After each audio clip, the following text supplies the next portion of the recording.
Welcome to this wonderful conference. Today, I'm going to talk about red team and blue teams and why do you need those teams. My name is Dr. Erdal. Currently, I work at Komodo Cybersecurity, which is one of the world's biggest cybersecurity firms, as the Chief Information Security Officer, as well as the Chief Cybersecurity Strategist. I completed my PhD at Australian Charles Sturt University. I have lots of certifications. I authored lots of certifications. If you want to be in touch with me right after the session, those are my details. Feel free to follow my YouTube channel or get in touch in social media. And as I said, I wrote multiple books. Some of them won multiple awards. Those are some of them. And today I would like to announce my brand new book called Cybersecurity Leadership Demystified, which is hopefully going to be available early next year.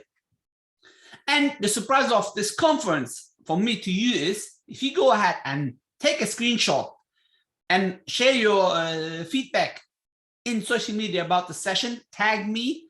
5 of you is going to win a free ebook, based on your choice. Of course, this also includes my upcoming new book, which is going to be available next year. All right, let's start. Why do we need colored teams? In other terms, why do we need a red team? Or why should we have a blue team, purple team? What is yellow team? So why do we need those color teams? We all have a dream or aim, a goal, you name it. It's all about being more secure. Based on Gartner's, every year, firms spending more and more to secure their infrastructures. Being a CISO myself in a cybersecurity firm, beside that in a bank, before that in a bank, before that at Microsoft, before that at a security vulnerability research company, I noticed that the more we spend, the hackers always find different ways to hack us.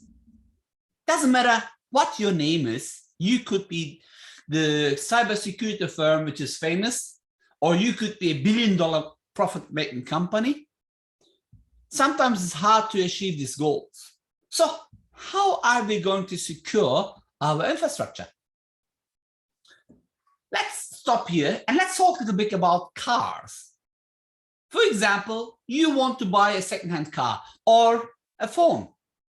I just bought my Google Pixel 6, switched from iPhone actually after years back to Android. But before I did that, I done lots of research. Same. Before I bought my car, I researched the car. I read the reviews. I checked the prices. Then, before I take over the car, I checked all the paperwork. I checked if it's still under warranty. I inspected the car. And in some areas I wasn't sure, I called a service for extra money, which I paid $300. They inspected the car for me and gave me a report that the car had no issues. Then I finalized the deal. This is just a simple car buying process. It was a second-hand car. All right, it doesn't have to be expensive. Even if you're spending like $1,000 for a second-hand car, you usually follow this process. So why not do this in cybersecurity? You are managing a huge infrastructure. Or could be a small SME company, SME business, or could be medium-sized, doesn't matter. Once you get into the role, why are you not checking the paperwork? Why are you not conducting tests? Why are you not building infrastructure, calling the right team to give you the report of the current status? It's like doing a health check with your own body. If you feel some pain or when you come to a certain age, it's highly recommended you go to doctors. It's really important to know your threat actors, because knowing the threat actors based on your industry will help you to build a better cybersecurity strategy. But that's not enough. You have to also know your weaknesses. Knowing your weaknesses will strengthen your defense. But it's also not enough. You have to also know your technology. Knowing your technology will empower you. Now, if you combine all of this together, knowing your threat actors together with your weaknesses and technology will help you to build a worldwide great defense strategy. Now, how are we going to achieve this? Of course, why investing on cybersecurity, on teams? First of all, I believe every mid-sized to large organization needs a red team. If you can afford the full time, use some companies with great reputation. So what is red team? Red teaming is a full scope multi-layer attack simulation designed to measure how well is your company doing, your people is doing, your network is doing, how up to date are you?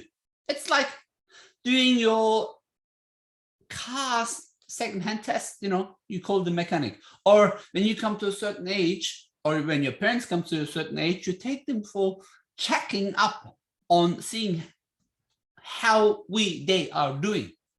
Red teaming is helping to show us how is our organization doing. The scope of red teaming should be never, ever, ever based on a script. I notice many companies, they do follow a script. We're going to start the attack here. We're going to use this tool. We're going to use that tool. We're going to do this. No, this should be actively changing. Of course, there's going to be scope of attack, scope of the computer size, network size, but you should not follow a script. First, I'm going to do this, then that. No, you should be like a hacker. Of course, you have to aim the technology via people. This could be physically or virtually, but you have to discover the networks, application, routers, switches, you name it, with the staff, including contractors, partners, to learn about the environment. And then use real-life techniques, which is used by threat actors, not by a script based on opportunity. You might have planned to have one button click like Linux, but you might have to use some other techniques from other tooling or customized attack vectors to be successful. Red teaming isn't just about finding the holes in your defense. This is not just one spot, one ongoing thing. It is an ongoing thing which is going to help you to learn about your external and internal footprints. That has many different areas, as I said. You might start with external recon, but it doesn't mean that you cannot do internal recon first if you know enough information about the organization. Then you will try to compromise the environment or find this foothold. Once you're there, you're going to try to use privilege escalation, lateral movement. Techniques will vary, but let's talk about the importance of the teams first.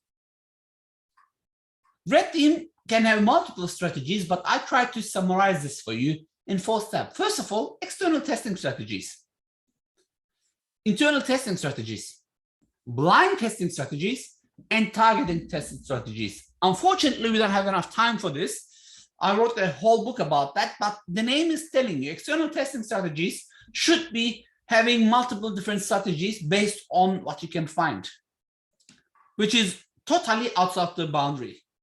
Internal testing is inside the boundary, inside the network. Blind testing is like phishing, whatever you can find. And targeting is based on the scope the company wants you to find. Let's assume the company is getting a new external or internal database or web application, which is a database.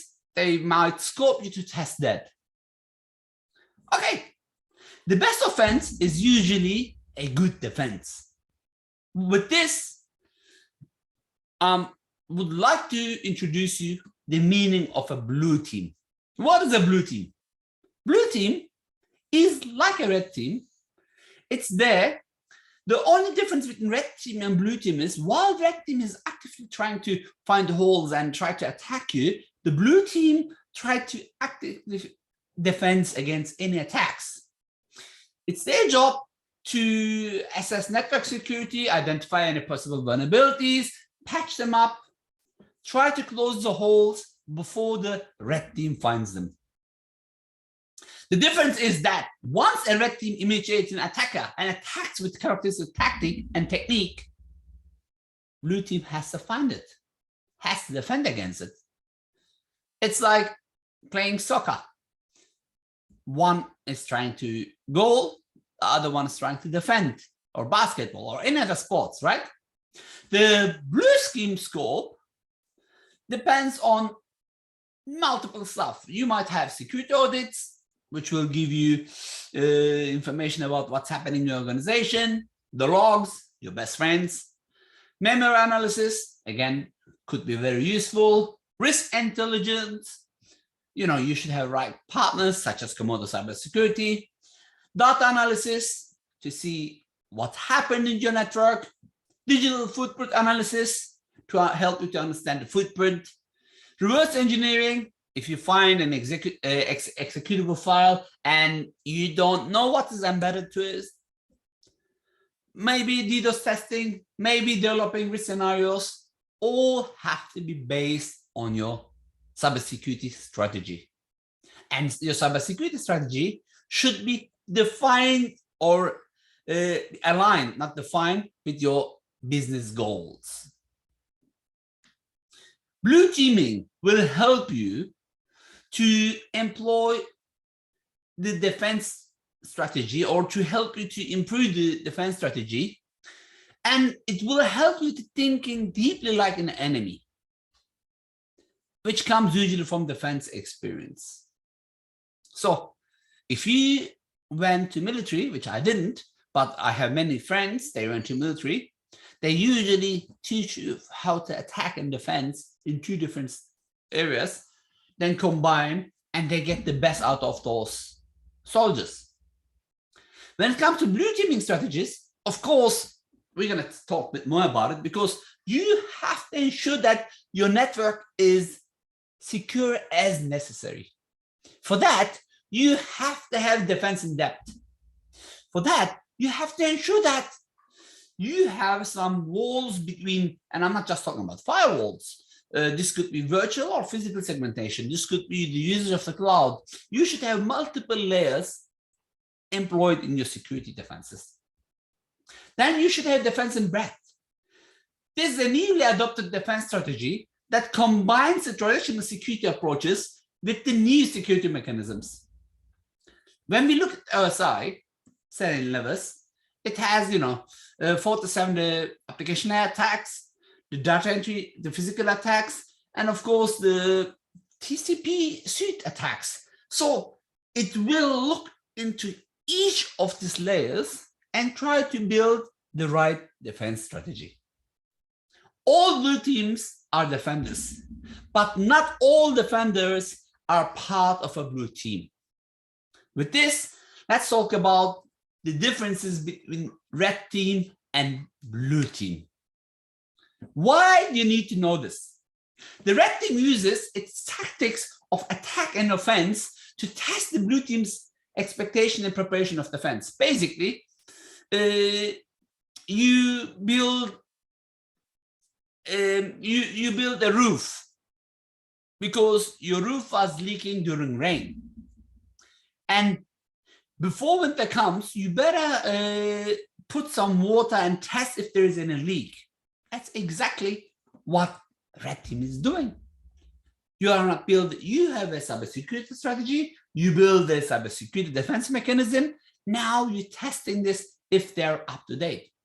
Red team aims to find holes where, as we discussed before, blue teams will try to defend against that. But red team, remember, it was a continuous activities which will try to find that blue team maybe forgot or ignored or couldn't patch or was lazy to patch.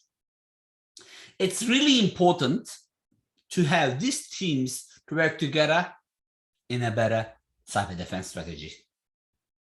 To be a red teamer, you have to think outside the box. For every system that you interact, you have to think how you can hack it. You have to understand the systems which is being used in the organizations, the tactics to breach them. For that, of course, you will need penetration testing. For human security, human hacking, you need social engineering. You have to do everything what the hacker does, with one difference. Once the hacker comes in, they usually destroy or steal or encrypt whatever the aim is and go out. Of course, as a red teamer, you have to report the holes that you find. In the other hand side, the blue team will look the blue team will look at the organized and details oriented. They will do full cybersecurity analysis. They will create the threat profile. They will use hardening techniques, and they will try to be aware of the latest and greatest attack tactics to defend against them. It's their job to identify the institutions, to identify the attacks, to alert the right teams. This includes incident response team, to activate threat hunting, to work with partners, and to ensure that to keep your organization secure as much as possible. There are some common problems between those two teams. The red team thinks itself too allied. If the red team thinks itself too allied to share information with the blue team, then that's not good.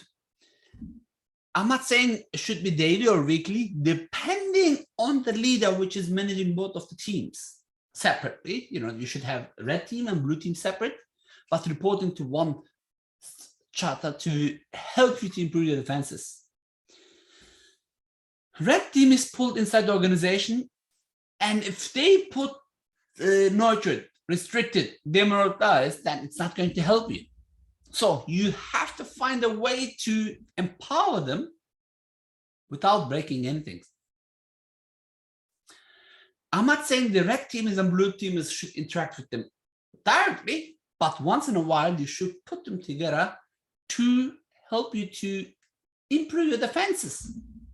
Don't forget, information security management does not see the red or blue team as part of the same effort.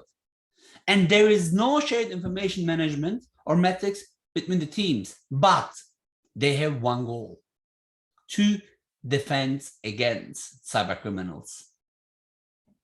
The unifying team is getting the red team and blue team to agree on a shared goal, as I said, which is defending the organization, improve the security, and ensure that you don't get hacked.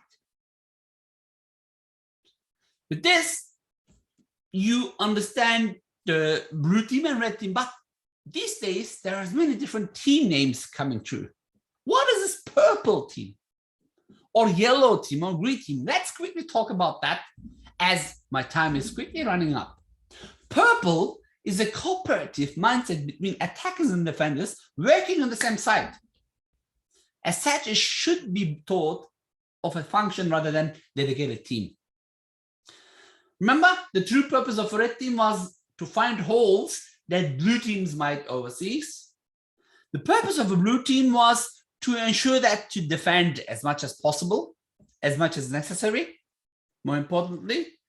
And purple team will help this be to create a collaborative security in one team. They call it purple team, which is honesty. I think, remember I said the manager, which manages both of the other managers of the teams. This could be verified, could be seen as purple team as well.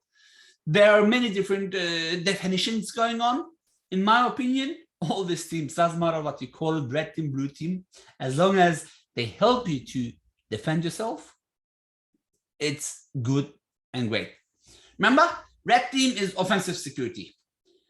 It is opposed to blue team. It will test the protection and detection capabilities and try to penetrate them. Try to use different techniques to reach out to their targets. Where the blue team was there for defense against red team, and more importantly against cyber criminals. They know how to threat hunting. They have threat intelligence, hopefully. They know how to do malware analysis, digital forensics. If you have a SOC, they report the SOC. If you don't have a SOC, you can use partners such as Komodo again, or your preferred SOC provider, which I hope is Komodo, to help you to be more secure. Purple team collaborates all of them together. They cooperate to test and improve detection and defense, to improve the sales get, and of course, more importantly, to be secure. That's all, folks. Time is about to run up, but I also talked about yellow team. I mean, I didn't talk about, I mentioned about it, or orange team, green team. What are those? Honestly, there are new team names which comes up. Some of them make sense. Like yellow team is there for software coders and architects, the builders basically. It's unfortunately 10, 15 years ago, cybersecurity or security was always taught later, not in the beginning. Yellow team's aim is to ensure that your product, your whatever it is secure from day one. The green team enhances security automation with design and code. The orange team facilitates the interaction and education. We talked about the rest of teams. And now you know why my session is called The Needs of Colored Teams. Honestly, if you're a software company, having a yellow team could be a great idea. Or if you have an automation company, which means also software team, maybe you separate them with the green team. And you can have all these teams together.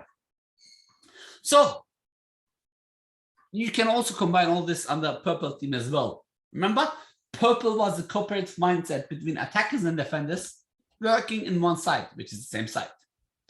They have one goal, which was protecting the organization. If you look at this, you will see the beautiful triangle: build, attack, defend, the bad pyramid. Orange, build the changes based on attacker knowledge. Green, build the changes on defender knowledge. Red attacks, blue defense. Yellow builds, and the purple helps you to coordinate and defend.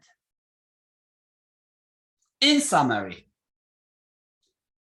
if you know yourself, but not the enemy, for every victory you gain, you will also suffer defeat. If you know neither the enemy nor yourself, you will succumb in every battle. If you know the enemy and yourself, you need not to fear the result of 100 battles. Said century, 2,500 years ago, a general who lived before Jesus Christ. I repeat again, to win a war, you have to know yourself, but that's not enough. You have to know the attackers. Unfortunately, this is also not enough. You have to also know the surface of where the fight is going to happen. You have to think like a hacker. Otherwise, you're not going to move much forward. If you learn how to think like a hacker, then you will keep an eye at cybersecurity landscape. If you want to be red teamer, you have to know ethical hacking, offensive security, penetration testing, social engineering. If you want to be blue teamer, you have to understand the infrastructure protection. If it's an Azure environment, Azure Active Directory, for example, you have to know what security is and how you can use your knowledge on protecting the system. You have to know how to respond to incidents, how to threat hunt, and so on. There are common red team attacks and blue team attacks. I'm not going to go read, and I'm not going to read all the slides one by one, but I highly recommend you to look at the red team attack techniques, the meaning, where it fits in the cybersecurity attack code chain, and what the blue team does. Just an example, if one of the common attack in cyber kill chain is phishing attacks. The red teamers will do information gathering in social media, via internet. Then they will find their targets, the victims. They can verify the emails via SMTP server, sending test emails, or via Office 365. They will create a payload where defenders has to look into the logs, has to train the employees against phishing attacks. Another example, weak configurations.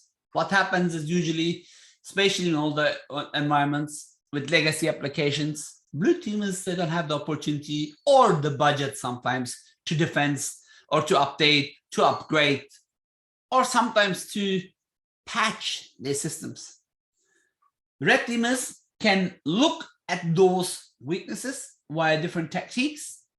They will try to run the payload, maintain the persistence, obtain the control channel, or escalate their privileges, where defenders have to install antivirus, maybe has to have a proper HIPS, firewalls, SIEM, SOC, and of course, patch management. I'm leaving this here as we're going to share the slides. Don't forget, you can also reach out to me via social media and get all these questions. Unfortunately, I came to the end of my time in this wonderful conference, and I'm really looking forward to talk to you in another conference, in other sessions. To reach out to me, don't forget, there is my YouTube channel. You will see, including this, lots of my talks there. And of course, for the questions, you can reach out via social media. Thank you very much for watching. I hope you enjoyed the session. Be secure, be safe. Thank you very much.